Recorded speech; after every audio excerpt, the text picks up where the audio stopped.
Hi friends, welcome to Colorful Aari. இன்னைக்கு நம்ம வீடியோல என்ன பார்க்க போறோம்னா embossed bead stitch எப்படி ஸ்டிட்ச் பண்றது அப்படிங்கறத பார்க்கலாம். ஆல்ரெடி நம்ம embossed thread loading எப்படி போடுறது அப்படிங்கறத வந்து பார்த்தோம். இப்போ சேம் இதே மாதிரி தான், பட் இங்க வந்து நம்ம threadக்கு பதிலா beads வந்து யூஸ் பண்ண போறோம். அதுக்காக ஃபர்ஸ்ட் நான் வந்து ஜரி threadல வந்து அவுட்லைன் வந்து கொடுத்துட்டேன். சென்டர்ல பைப்பிங் thread வந்து க்ளூ போட்டு வந்து ஒட்டி இருக்கறேன். இப்போ இத வந்து பாத்தீங்கன்னா ஜிக்ஜாக் ஸ்டிட்ச் போட்டு நார்மல் threadல வந்து மறுபடியும் ஒரு டைம் வந்து ஸ்டிட்ச் பண்ணிக்கலாம்.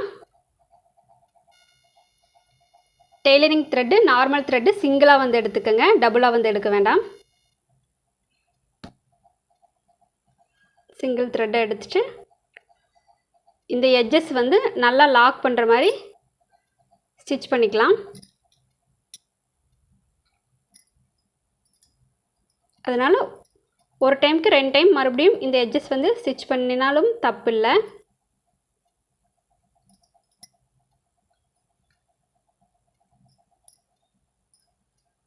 அந்த எட்ஜஸ்ல தான் வந்து பிசுறு வந்து அதிகமாக இருக்கும், சென்டர்ல கூட அவ்வளவா இருக்காது. ஏன்னா நம்ம ரெண்டு சைடும் கட் பண்ணி ஒட்டுறங்காட்டி அந்த பிசுறு வந்து தெரியுது. பாத்தீங்களா, இந்த மாதிரி பிசுறு நம்ம கட் பண்ணி ஒட்டுறங்காட்டி அந்த பிசுறு வந்து அங்கே அதிகமாக இருக்கும். அதனால இந்த எட்ஜஸை வந்து நல்லா லாக் பண்ணுற மாதிரி ஜிக்ஜாக் ஸ்டிட்ச் போட்டு இதை வந்து நம்ம லாக் பண்ணிக்கலாம்.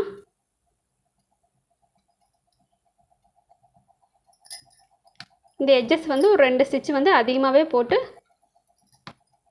லாக் பண்ணி எடுத்துக்கலாம்.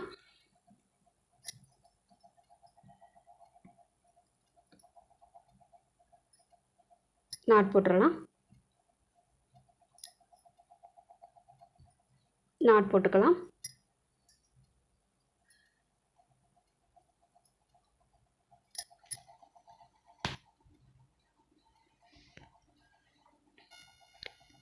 நான் இந்த ஸ்டிச்சஸ்க்கு இந்த ஒயிட் கலர் கிளாஸ் பீடு தான் வந்து யூஸ் பண்ண போகிறேன்.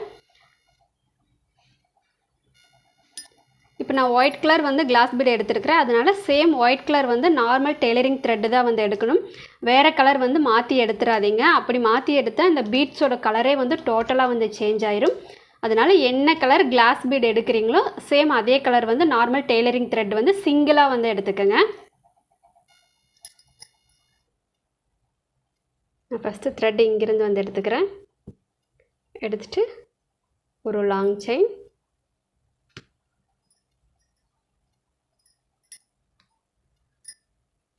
அதுக்கு மேலே வந்து ஒரு ஸ்மால் செயின்.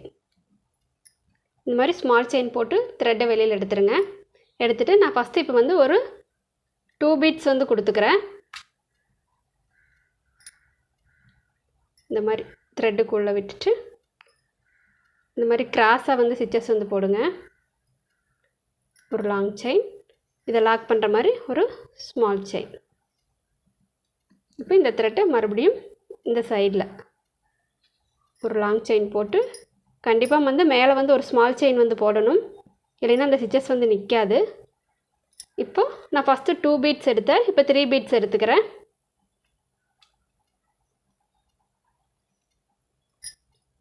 இந்த மாதிரி த்ரெட்டுக்குள்ளே விட்டுட்டு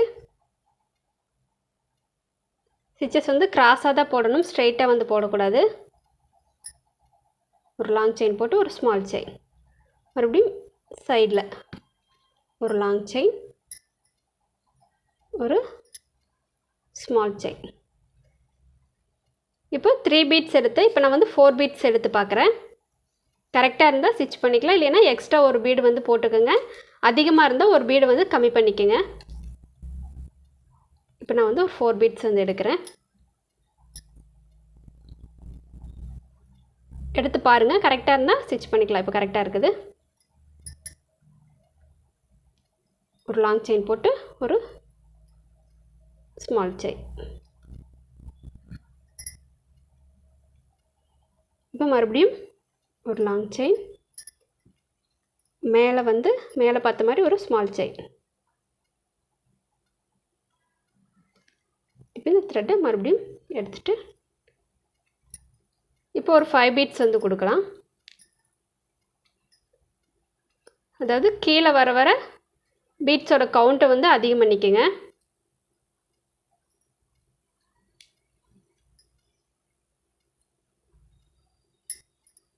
அதை வந்து ஸ்டிச் பண்ணுங்கள்.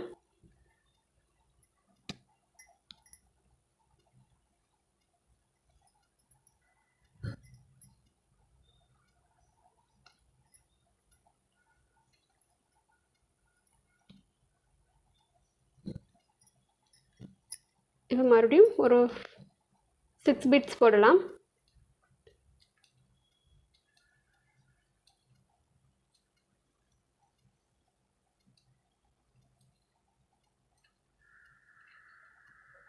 இந்த நீடில் பார்த்தீங்கன்னா இதுக்கு மேலே வந்து லோட் பண்ண முடியாது.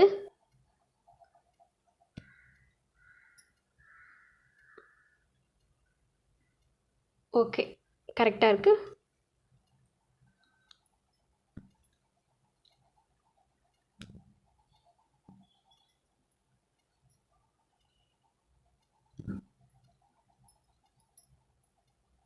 இப்போ மறுபடியும் ஒரு லாங் செயின், ஒரு ஸ்மால் செயின்.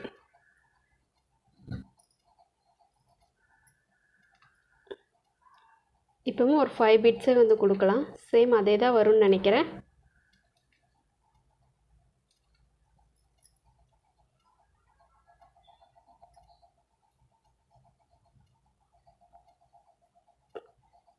ஓகே, கரெக்டாக தான் இருக்குது. ஒரு லாங் செயின் கொடுத்துட்டு ஒரு ஸ்மால் செயின், மறுபடியும் சைடில் ஒரு லாங் செயின், ஒரு ஸ்மால் செயின். இப்போ வந்து இங்கே வந்து பார்த்திங்கன்னா ஸ்பேஸ் வந்து கம்மியாக இருக்குது, அதனால் பீட்ஸோட கவுண்ட் வந்து கம்மி பண்ணிக்கலாம். இங்கே ஒரு 3 பீட்ஸ் வந்து ஃபஸ்ட்டு கொடுத்து பார்க்கலாம்.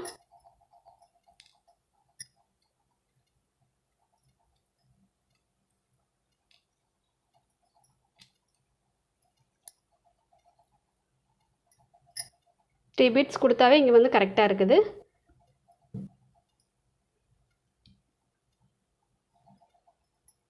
இந்த மாதிரி ஸ்பேஸுக்கு தகுந்த மாதிரி பீட்ஸோட கவுண்ட்டை வந்து அதிகப்படுத்திக்கிங்க, இல்லைன்னா கம்மி பண்ணிக்கங்க. இப்போ இங்கே நாட் போட்டுடலாம்.